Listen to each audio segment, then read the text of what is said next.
जय हिंद दोस्तों, कैसे हैं आप लोग। तो आज हम बात करने वाले हैं लोर सीजन 1 एपिसोड 4 के बारे में, जिसका नाम है पासिंग नोट्स। दोस्तों ये एपिसोड सच्ची घटना पे आधारित है जो कि आपके रोंगटे खड़े कर देगा, तो आप इस वीडियो को पूरा जरूर देखिएगा। दोस्तों 1921 फरवरी 5 को थॉमस ब्रैडफोर्ड नाम के एक राइटर ने एक बुक लिखी थी, जिसमें यह बताया गया था कि लाइफ आफ्टर डेथ कैसी होती है। वो उस चीज को सिर्फ बुक तक ही सीमित नहीं रखना चाहते थे, बल्कि वो उसे खुद भी टेस्ट करना चाहते थे। उन्होंने एक न्यूज़पेपर में एक ऐड डाला जिसपे लिखा था कि अगर किसी को स्पिरिचुअलिज्म और साइंस में इंटरेस्ट है तो वो उन्हें कांटेक्ट करे। एक औरत जिसका नाम रूथ था, उन्होंने उनके ऐड पे रिस्पॉन्ड किया। उन्होंने रूथ को कहा कि उनके मरने के बाद वो उसे कांटेक्ट करने की कोशिश करेंगे, जिससे कि ये साबित हो जाएगा कि आत्माएं हकीकत में होती हैं। रूथ उनके उस एडवेंचर में साथ देने के लिए राजी हो गई और कुछ दिनों बाद थॉमस ने खुदकुशी कर ली, ये देखने के लिए कि मरने के बाद की दुनिया कैसी होती है। अगर मरने के बाद कोई धरती पे रहता है तो वो कम्युनिकेट कैसे कर सकता है।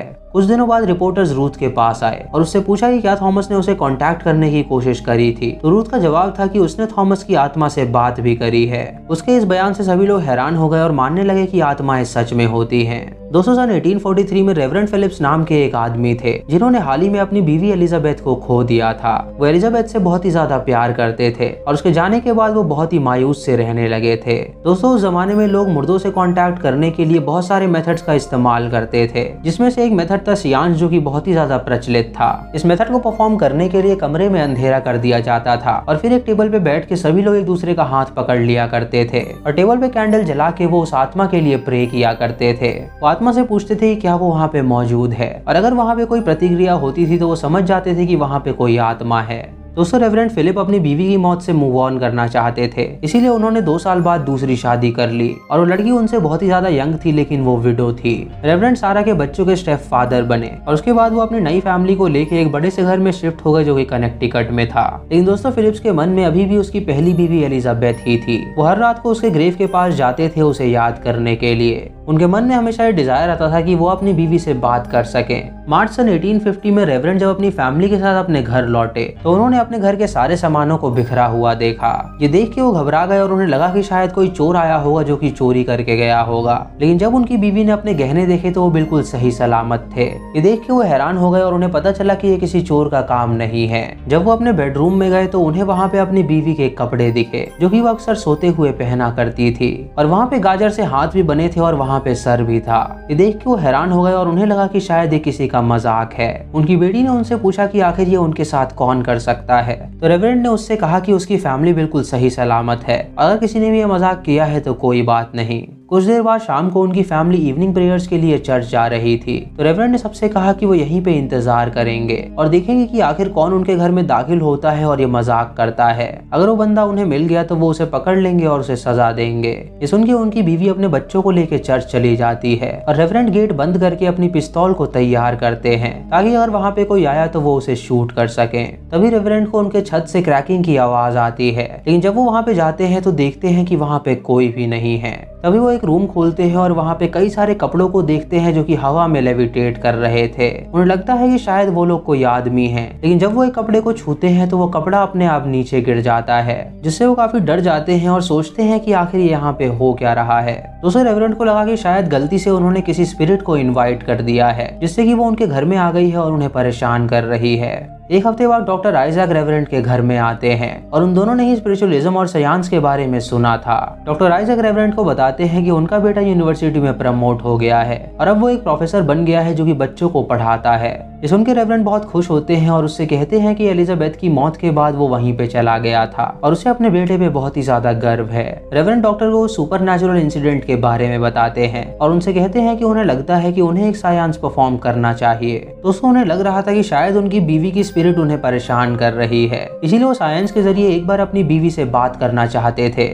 दोस्तों जमाने में लोग सियांस पे बहुत ही ज्यादा विश्वास रखते थे और उनका मानना था कि वो एक जरिया था डेड को कांटेक्ट करने का। फ्रांस मेजमर 1700s के एक जर्मन फिजिशियन थे, जिनका ये कहना था कि उन्होंने बॉडी के अंदर एक वाइटल फोर्स को आइडेंटिफाई कर लिया है और इन्होंने इस फोर्स को नाम दिया एनिमल मैग्नेटिज्म। उनका कहना था कि अगर ये मैग्नेटिज्म लिविंग बीइंग में चलता नहीं रहा तो वो बीमार पड़ सकते हैं और अपने पेशेंट्स को ठीक करने के लिए वो उसे ब्लॉक कर दिया करते थे और अपनी मैग्नेटिक एनर्जी उनकी बॉडी में दे दिया करते थे। लोगों का मानना था कि वो लोग मेस्मराइज्ड हो गए हैं और आज की डेट में उसे ही हिप्नोटाइज कहा जाता है। वो लोगों को हिप्नोटाइज कर देते थे और उससे वो बहुत सारे लोगों को ट्रीट करते थे।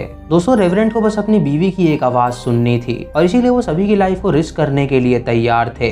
डॉक्टर आइजैक ने उन्हें समझाया कि अगर वो साइंस परफॉर्म करेंगे तो शहर में उनकी रेपुटेशन खराब हो सकती है, क्योंकि वो एक पॉपुलर रेवरेंट है जिन्हें हर कोई जानता है और उनकी वजह से और भी लोग अंधविश्वास में मानने लगेंगे और वो साइंस परफॉर्म करने लगेंगे। रेवरेंट को उनकी रेपुटेशन से फर्क नहीं पड़ता था और वो आइजैक से कहते हैं कि वो इसको परफॉर्म करके ही रहेंगे। दोस्तों उस जमाने में केट और मार्गरेट नाम की 2 लड़कियां बहुत ही फेमस थीं। वो दोनों बहनें थीं और वो दावा करती थी कि वो स्पिरिट से बातें कर सकती हैं। वो एक नए घर में शिफ्ट हुई थी जहाँ पे एक स्पिरिट रहा करती थी और एक दिन जब वो दोनों बहनें बेसमेंट में गई तो उन्होंने उसकी स्पिरिट को देखा। उन दोनों ने स्पिरिट से बात की क्लिक्स और नॉक्स के थ्रू।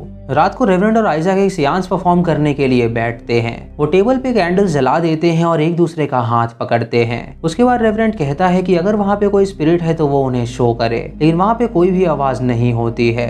तभी रेवरेंट को उनके खिड़की से आवाज आती है और जब वो खिड़की की तरफ जाते हैं तो देखते हैं कि वहाँ पे कुछ भी नहीं है। तभी एक कौवा उड़ता हुआ आता है और उनकी खिड़की से टकरा के मर जाता है और ये देख के रेवरेंट समझ जाते हैं कि जरूर उनके घर में कोई साया है। दोस्तों 20वीं सेंचुरी में हैरी हुडिनी नाम का एक मैजिशियन था जो कि उस वक्त बहुत ज्यादा प्रचलित था और लाखों की तादाद में लोग उसका स्टंट देखने आते थे। उनका सबसे फेमस शो था एक हॉरर शो और वो उस शो में साइंसेस को गलत साबित किया करते थे।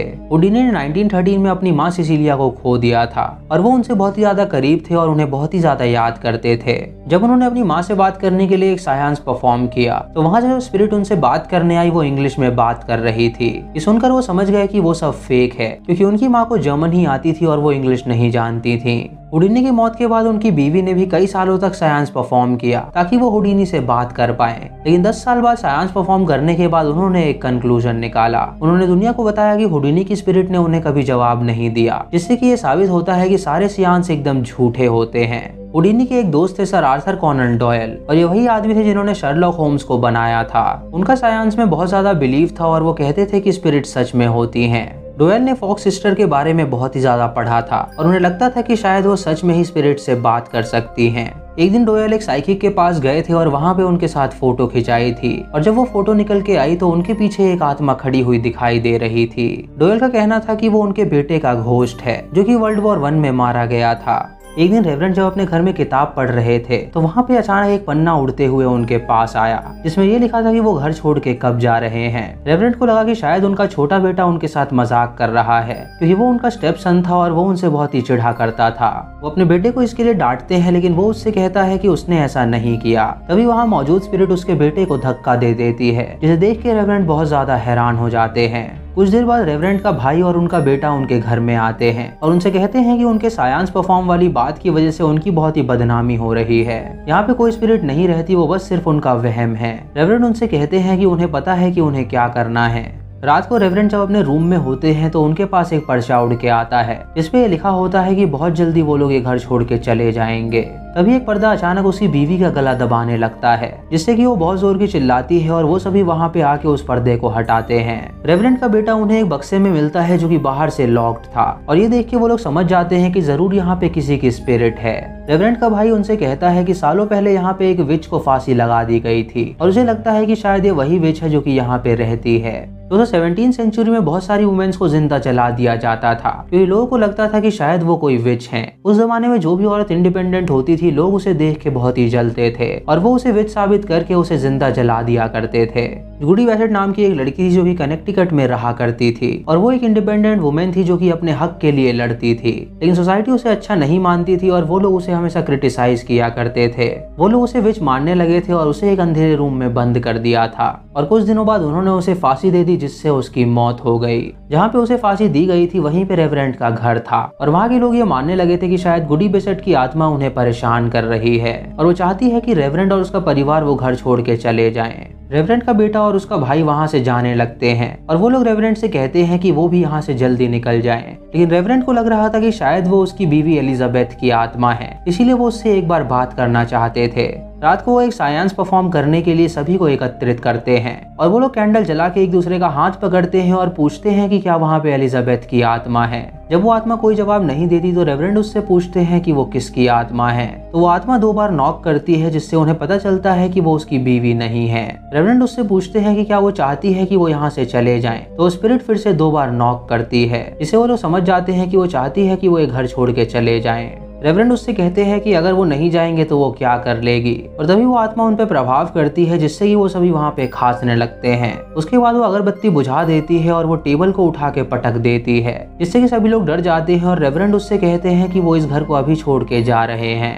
ये सुन के वो आत्मा शांत हो जाती है और रेवरेंड वहाँ से जाने का फैसला करते हैं। दोस्तों 1888 में फॉक्स सिस्टर ने कन्फेस किया था कि उन्होंने जो आत्माओं के बारे में स्टोरी बताई थी वो उनकी झूठी स्टोरी थी। वो बस फेमस होना चाहती थी और वो असली में स्पिरिट्स को नहीं देख सकती। लेकिन उनके इस कन्फेशन के बाद भी लोगों का मानना कम नहीं हुआ और वो और ज्यादा बिलीव करने लगे थे कि वो अपने मुर्दे रिलेटिव से बात कर सकते हैं। 1930 में एक मास साइंस कराया गया जहाँ पे आर्थर कोनन डॉयल की वॉइस एक साइंस में सुनाई दी, जिसमें लोग और भी ज्यादा उसमें बिलीव करने लगे और अपने घरों में साइंस कराने लगे।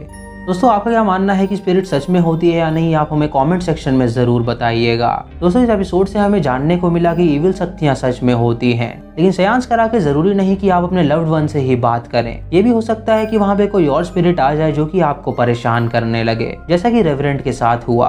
दोस्तों अगर आपको वीडियो पसंद आई हो तो आप हमें कमेंट सेक्शन में जरूर बताएं, और चैनल पे नए हैं तो इसे सब्सक्राइब करें और बेल आइकन दबाएं नोटिफिकेशंस के लिए। मूवी लिंक्स के लिए आप हमें टेलीग्राम पे फॉलो कर सकते हैं। दोस्तों वीडियो को लाइक और शेयर करना बिल्कुल मत भूलिएगा। तो मैं मिलता हूँ आपको अगली वीडियो में, तब तक के लिए जय हिंद।